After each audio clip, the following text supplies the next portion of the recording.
So is the iPhone XS or XS or whatever it is dead on arrival?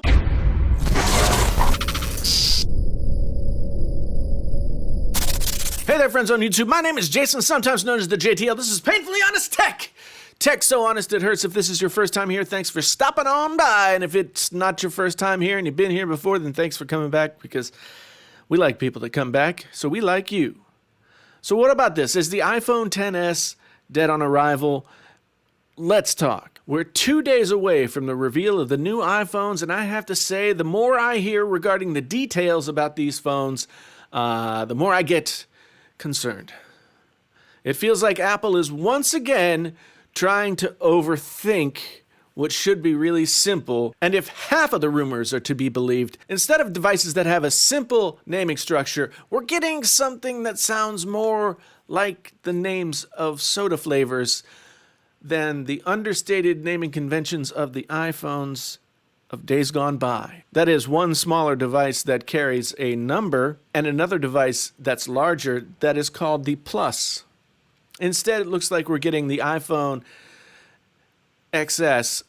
It's a joke in and of itself. No one on earth is going to call this thing the 10 when there's another letter after the X. XS. Then the big boy 6.5-inch model is going to be called the XS Max, leaving the only mystery in the name game here, the budget model, the middle child, the peasant model, that little one that has lesser features. There have been rumors it's going to be called anything from the XR, which doesn't make any sense, to the XC, which would remind everyone of what a crap phone the 5C was, or the iPhone 9, which sounds more and more ridiculous as these other names slowly leak out. After hearing the XS Max, I am convinced that the 6.1 model is going to be called the XS Lite. I made a whole video about this, and you can watch it up here and talk about what kind of disaster that would be. But there's more that worries me about this lineup of iPhones. Most analysts believe the XS Lite will be the top-selling phone for Apple this year. In fact, it looks like Apple is gearing up to manufacture a metric crap ton of these things, anticipating demand. But in the past week, I've heard several things that make me fear, nay, believe, that this phone, the 6.1-inch, might well be a flop. First, it's all but confirmed that the 6.1-inch display will have the same resolution as the iPhone 8. The iPhone 8, that means a 720p screen. You can buy $200 phones that have 1080p screens these days. I don't know when I last saw a 720p screen on a phone released by a major company as part of their flagship lineup. I don't care how uninformed the average consumer might be. If they look at a 720p screen in a row with phones that have better resolutions, they will be able to tell the difference. I'm sure of it. And the iPhone is the ultimate status symbol. No one is going to decide to buy an iPhone that immediately announces itself as the cheaper one because of the colors, and it has a straight up potato for a screen.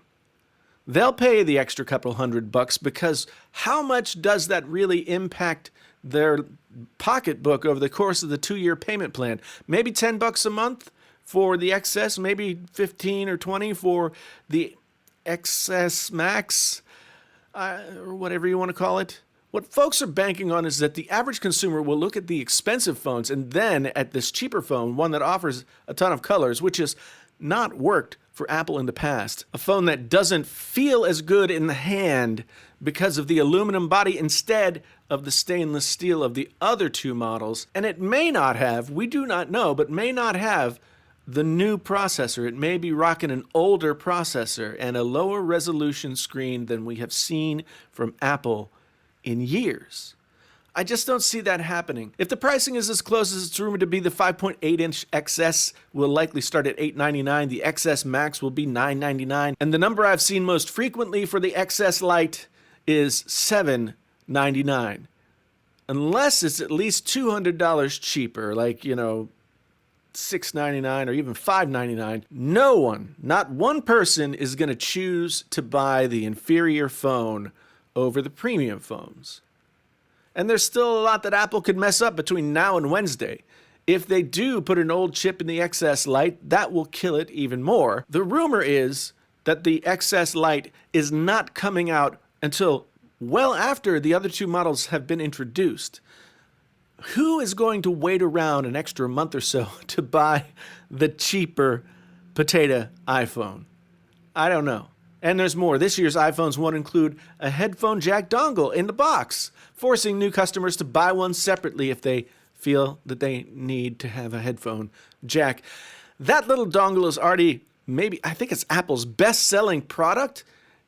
I think we can count on that growing as time goes on.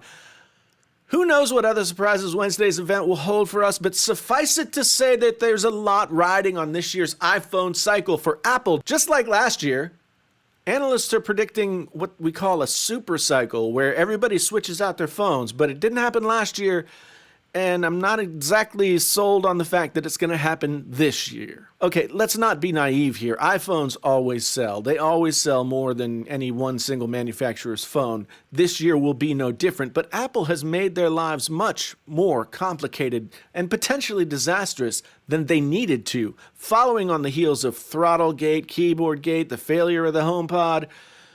There's a lot of other stuff that happened, even just this year. How many more Apple screw-ups can we go through before they start to slip off that untouchable spot?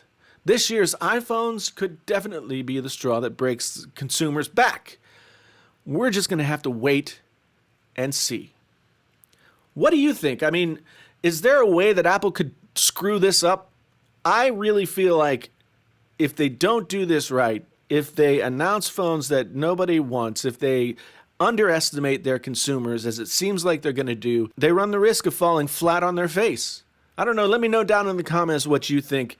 That's what I think. So thanks for being here. I really do appreciate it. If this was your first time here and you want to come on back now, then you hit the subscribe button and you hit the like button and you hit that bell notification icon right beside the subscribe button, and then you say all notifications, so you'll know when I put out another video. iPhone season is just getting started. I can't wait for Wednesday's event. I'm going to be covering it. You're going to want to see what I have to say. Once again, my name is Jason, sometimes known as the JTL. This is Painfully Honest Tech. Tech, so honest it hurts. Until the next time, I'm out!